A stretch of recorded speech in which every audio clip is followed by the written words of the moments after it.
ओम नमः शिवाय महारुद्राय भवाधवलेश्वराय बालालिंगाय नमो नमः।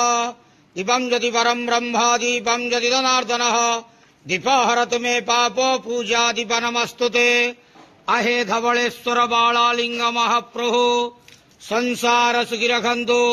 आज शुभ शुक्रवार रे समस्त श्रद्धालु भक्त मानक आश्रीपद करंतु।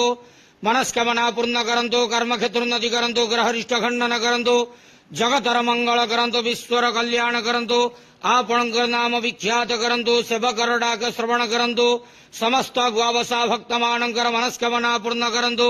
जो जो भक्त माने आपणक पाखरे मानसिक रखिछंती तांका मानसिक पूर्ण करंतु।